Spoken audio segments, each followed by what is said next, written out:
Hi there, welcome to another video, and today we're going to be doing you know what, let's do the big intro, see that, oh, whoa, episode 1, the supply chain. So this is a bit of an interesting one because I first thought maybe not to present this here, and I also thought maybe not to present at all, and then I thought it was really important to show the real barriers or the limits that you can only reach to a certain point before it's like this is it. And for me, this is the limit to where you can go as this far and that's it. For me, finding what is a non-invasive vulnerability, something that doesn't require authentication, is something that's really important, because people that look at malware developers and malware operators that see open indexes, and some people would still question security researchers using that, or understanding predictable file names to gather intelligence, in this case is what I've done, as being potentially something that is not correct, is something that I don't think you should question. When you start brute forcing authentication, that is where the Computer Misuse Act happens. And that's a really important point I start before I even get into this video, is that in what I'm about to describe, I have not authenticated whatsoever. I have simply found predictable names in this variant, which I have used to gather intelligence against the attacker. Chatted for 2 minutes. I've just done one slide. Incredible.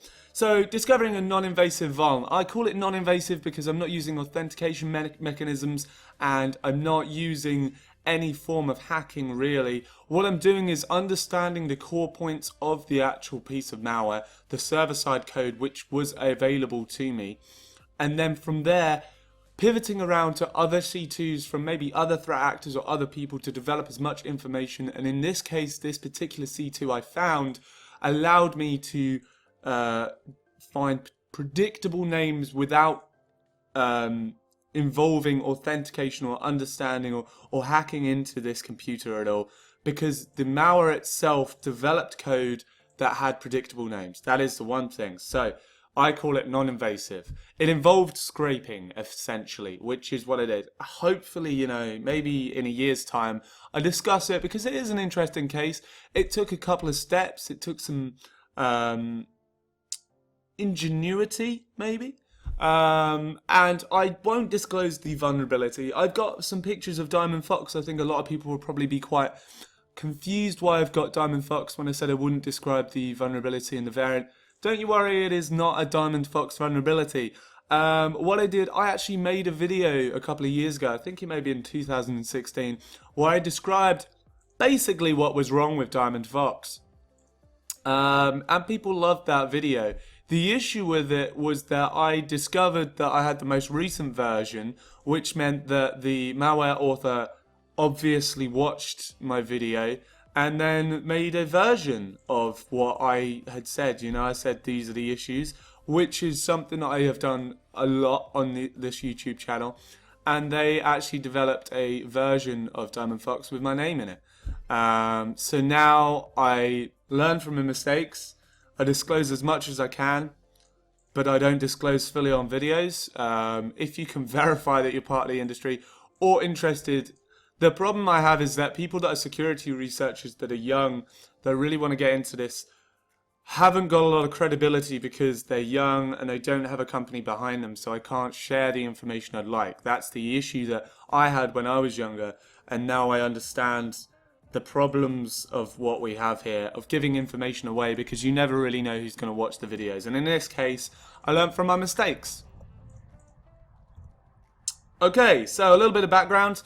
This person or individual, threat actor, threat group, targeted PoS related organizations from the data that I could get.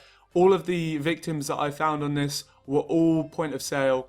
There was no strange victim. They were all related to point of sale, so be it restaurants, third party providers, or organizations to affiliations with financial transactions. That last sentence doesn't particularly make sense, but I think we get what I'm trying to say there. So the malware, they had multiple variants of different malware on the C2 that I had looked at. They made certain things available to me, which made it easier for me to understand the panel source code, shall we say. I love zip archives. So the malware, there was a PoS scraper, which I was unable to get my hands on when it comes down to the panel, the keylogger, and the loader.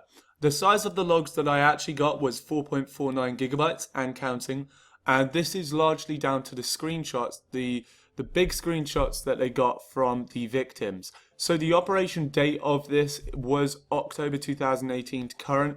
I am working out a way to disclose this without it being too problematic for the people involved, the victims, to try and not tip off the attacker to change and develop better. And I'm still working on that. The sophistication of this was low. Somehow I think they may have had a helping hand in this because their tools were low level crime. I don't know if that was down to attribution or genuinely they just were poor, but this was low sophistication. They were using tools, malware that is free, well, not freely available, but available easily. They didn't develop themselves, which is a lot of people, to be honest. So what I've done here is with these victims, in episode 1 it is down to 1 victim.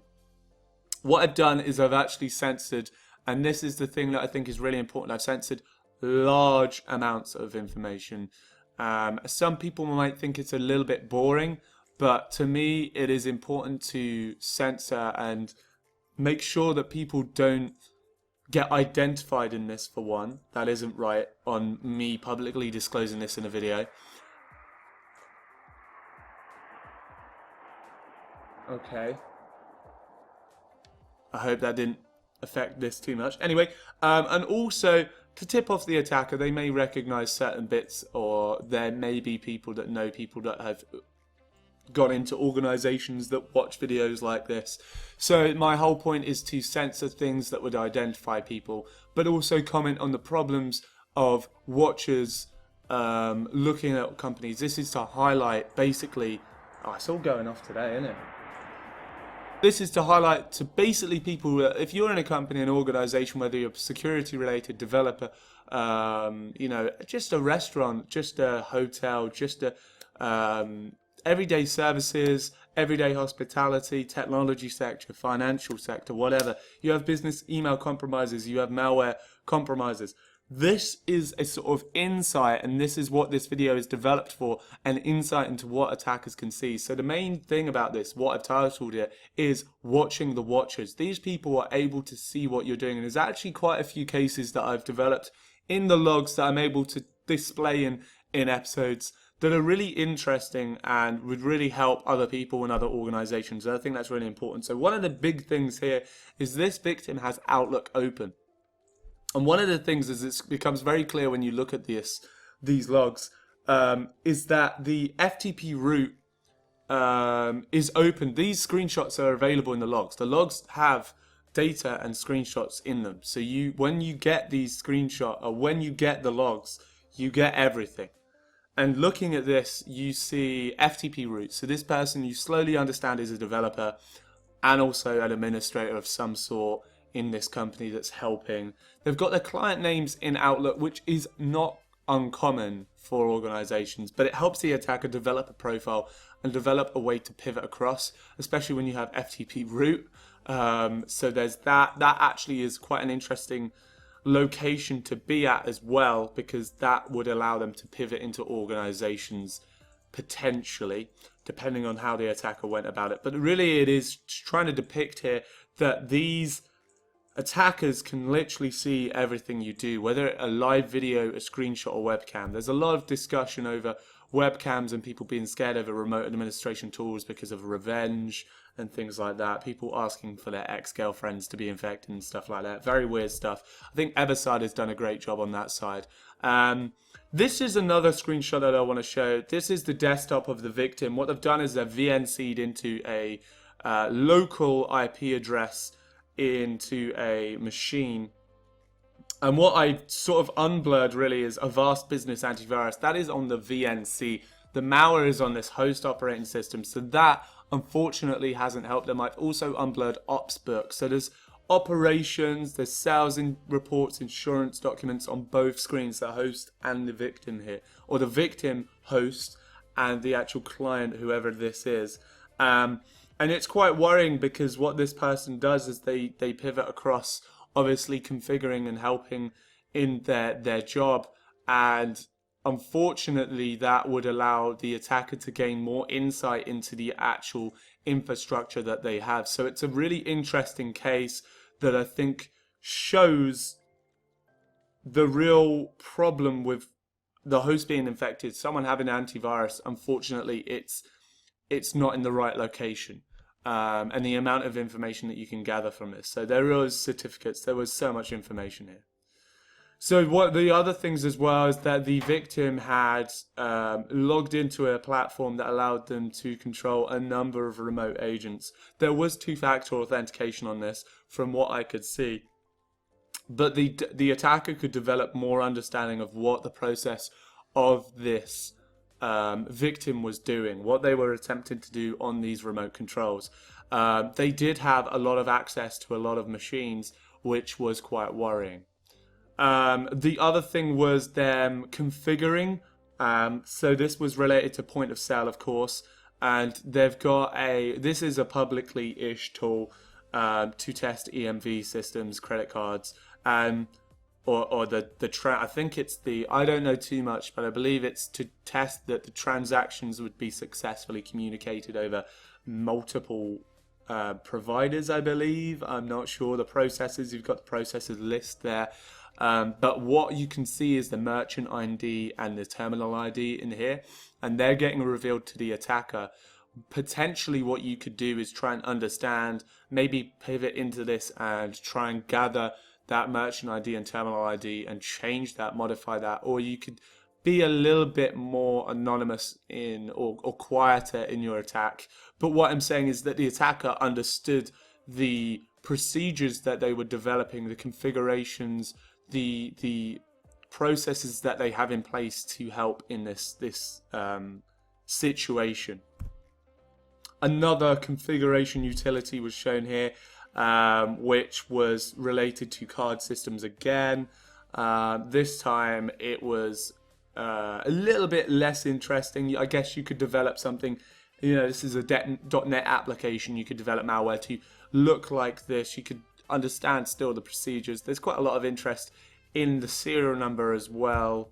As well as that, the victim showed them downloading software without authentication that was related to the PoS systems. So the attacker could see a location where to download this without authentication and reverse engineer, understand it, to install backdoors, possibly because they have access potentially to that location. Which meant that, you could modify it. I didn't see I didn't burrow through all of this, but potentially the attacker could, there was no hash checking, is what I'm saying. There was simply, this is on this location, I will download it from here and execute. So there is a potential of having a much wider problem for their providers, and this is why this episode is called Third-Party Suppliers, I believe. Oh god, supply chain, right? Oh god, I can't even remember my episode name. This is how poor this is. Oh Jesus. The supply chain. It is more important because we've got evidence of them VNCing, RDPing, going into remote control agents, right? And configuring and understanding. The problem with this is that this supply chain means this, and we've seen this before in attacks by threat actors, individuals, groups, blah, blah, blah, that have pivoted off certain third-party providers. Lastly, one of the interesting things that I didn't fully know until I saw this was I think they were trying to debug a printer in the network that this was in, and this is a client of theirs, and they quite commonly used IP network scanners, which sort of aided, you would suspect this sort of activity from an attacker, right?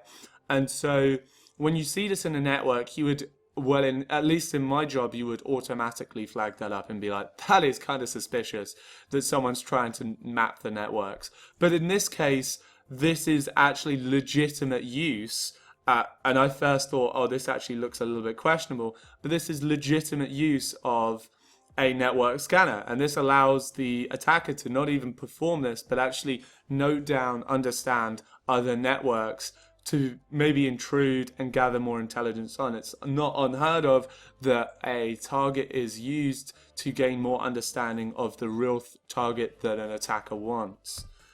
So some of the things that I would not show in this because they were too sensitive, or I thought it wasn't right to do, or it was going to be just me censoring out literally everything, was screenshots of large amounts of emails. So the Outlook had a lot of sensitive information which could be in time developed. This actual victim had been infected for a large amount of time, and it was interesting to see that there had been no changes for at least a month or two, and the attacker could just consistently keep understanding the procedures.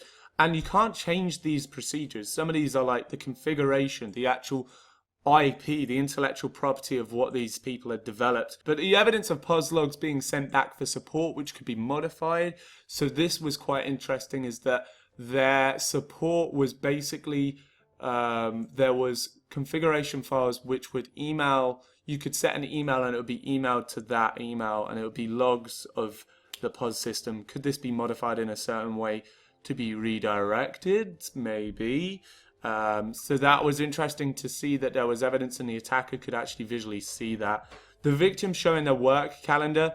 So this is something that is probably quite consistent with intrusions, is that if you stay long enough in a network, you understand the behavior of your victim, which would allow you to know when the right time is to strike. And so this allowed them to know when they were away. So that is a problem in itself. No, I'm not going to show that.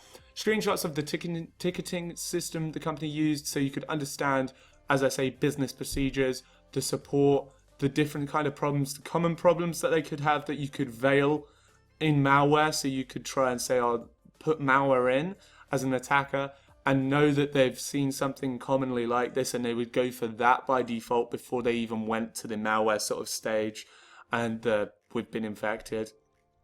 And also they had developed unknown or likely self-developed card checking tools and other configuration tools that weren't, or I could understand as public source. So a really interesting case that I thought I'd develop and bring to YouTube. More to come, hopefully, because I want organizations, businesses, and attackers all to see this side. Attackers to know that people watch the attackers. We are able to watch and understand these people without causing anything illegal. But as well as that, to really show the extent to organizations and businesses that there are real issues when you are infected. It could be one person in your organization, but the amount of information that is given to an attacker, if it is a long-term intrusion, is so big that it sometimes isn't recoverable. And that is the worrying fact that I don't think a lot of organizations have. And if they do, they need to have things set in place to change and try and modify that if that ever occurs to them. So that is the video for today. Very serious and adult, and in the screenshots and just a PowerPoint again. I'm so sorry there's just a PowerPoint, but unfortunately I can't show uncensored screenshots. I'm just not going to do that. Hopefully it was interesting to you guys. I will not reveal the malware variant for at least a year, probably. I don't know. I'll say that, and then in 3 months' time I'll do it anyway. So yeah, look out for more videos. See you in a bit.